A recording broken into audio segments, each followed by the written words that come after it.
waxaan rabaa inaan weydiiyo su-aashan yani in laga jawaabo. gabdhaha waxaan rabaa inaan dhaho ninkaagii qalbigiisa baa isxiray oo kaa sii jeestay. meeqa furaad haysataa ood ku furta ninkaa qalbigiisa? qalbiga inaan furnaan rabnaa. meeqa fura ayaad haysataa oo ninkaaga qalbigiisa aad ku furan kartaa? furaha koobaad muxuu noqonayaa? laabudda waa inaad haysato furayaal aad ku furanayso ninkaaga qalbigiisa. ragga hadday xaaskaaga qalbigeedu isxidhay kaa sii jeesato, meeqa fura ayaad haysataa oo ood xaaskaaga qalbigeeda ku furi karto?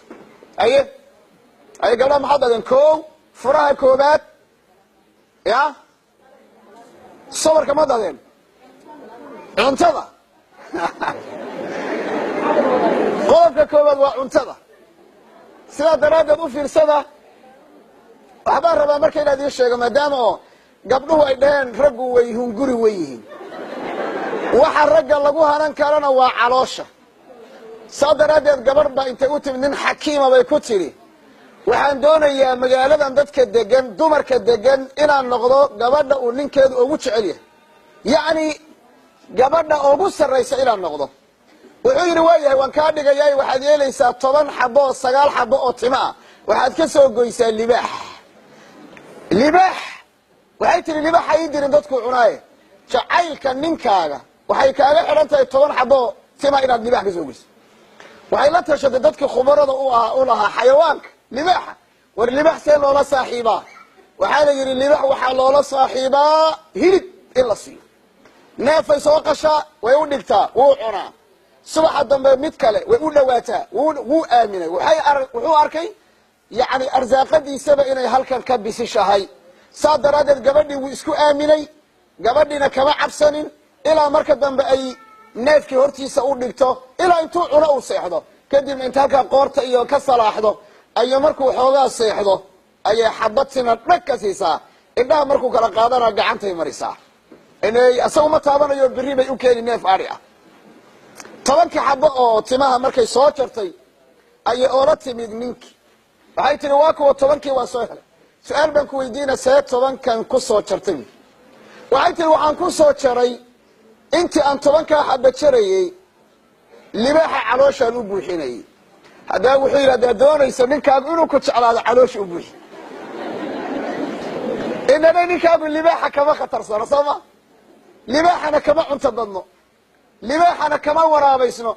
haddaba gabadha doonaysa ninkeeda inay qabato uusan meel la aadinay, horta waxaa ceeba gabadhan oo marwa inuu ninkeedu qureec la-aan ku kallo.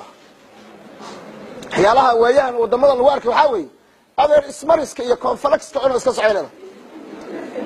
islaantaasi ani ilama quman inay islaan talow hadday jiran tahay waan garan karaa, hadduu wax kala jiro waan garan karaa. laakiin gabadh caafimaad qabta oo raalliye noqon rabta oo janno rajaynaysa oo ninkeeda doonaysa qalbigeedunasa meel kala aadin, inay iyadana iska mashquulso ama ay seexato, kadibna ay dhahdo ninkeeda haye wuxuu cunabayna ka warhaynin. maya taa hal dalqa in lagu furo waay. laakiin insha allahu ma dhacayso. ragga waxaan leenahay noo daaya gabdhaha.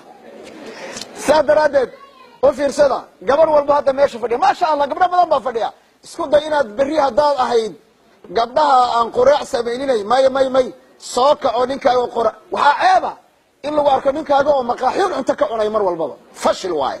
waxaa la garanayaa guri saxa inuusan ninkaa kasoo toosin. mala fahamsoomaan gabdho? maanta si fiican baan isu waansanaynaa. idan furaha koobaad muxuu noqday? cuntuu noqday. furaha labaad waa maxay? ya waa sanka. furaha labaad waa sanka. iska ilaali ninkaagu sankiisa wuxuu dhibsanayo yuusan arkin. hadduu ninkaagu adiga jirkaagu caraf, gabdhaha waxaan u sheegaa, waxaan jeclahay raggan in aad u dhegaystaan warka, waa war muhiima. gabdhaha waxaan ku dhahaa, horta gabdhaha adeer baan u ahay, idiin sheegay. waalid baan u ahay, waana jeclahay gabdhaha soomaalida. saa daraaddeed markaan la talinayo waxaan oola taliyaa qaab waalidnimo ee oolama taliya qaab nin caadiya inaan ahay. marka qaab waalidnimo baan oola taliyaa. waxaan siiyaa siro hoose oo khatar ah, ayaan siiyaa baaswari yar yar. waxaa kamid a waxaan dhahay gabadhay markaad doonayso inaad ninkaaga isu qurxiso nadaafadda kadib kareemka aad marsanayso 3-4 xabo oo cadara ku dar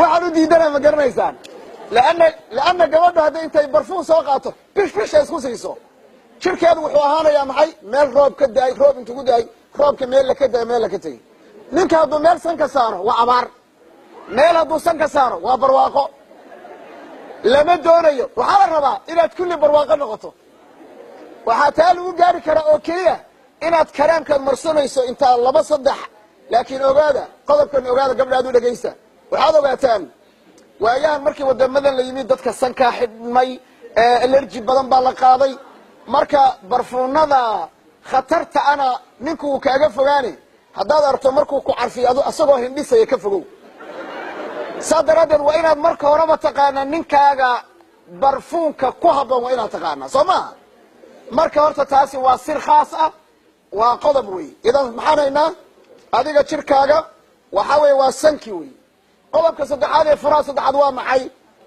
qodob kasta oo gabdhaha iyo wiilashu waa isku mid adigana waa lagaa rabaa maxay nadaafadii waa lagaa doonaya haddaad nin tahay maanta o dhan adiga oo makaanig ahaa ama adiga oo tagsiilo ahaa ama adiga oo macallin ahaa ama adiga oo shaqaalo ahaa haddaad xaaskaaga oo qurux badan u timaado de maxay u baahan tahay waa nafle waxay u baahan tahay sida ay kugu isku qurxisay inaad adiguna iskugu qurxiso sida uu dhihi jiray cabdullaahi binu cabbaas radia allahu tacaala canhu waxaan jeclahay xaaskayga inaan iskugu qurxiyo siday anigaba isku kay qurxiso warkaa waa la fahamsano furaha saddexaad waa maxay ya faraha saddexaad waa maxay faraha saddexaadee waa isha fiiri weligaa iska ilaali inuu ninkaagu soo galo guriga adiga oo baatigii basasha qaba waa ceeb taa waa ceeb may gabadhu markuu odaygeedu guriga soo gelayo waa inay indhaha waa inuu ka dhergaa fiiri indhaha cuntada markii lasoo dhigo indhaha laga dhergaa xataa alcaynu tacsha qabla alqalbi baa layaa ishu waxbay jeclaataa qalbiga ka hor soo ma aha saa daraaddeed cuntada indhaha laga dhergaa adiga oo qurux badan oo weliba ninkaaga waa taqaanaa wuxuu jecel yahay iyo dharkuu jecel yahay maxaa lagu garanayaa hadduu maanta uu ku yidhaahdo wallahi dharka aad baad ugu qurux badnayd ogow ninkaa dharka wuu soo jiitay sidaa daraaddeed furayaasha waa qodob muhiima jiddan wey qodob kalaa jira waxaa la yidhahdaa alibtisaama gabdhaha qaar baad moodi in habeenka o dhan la dilayay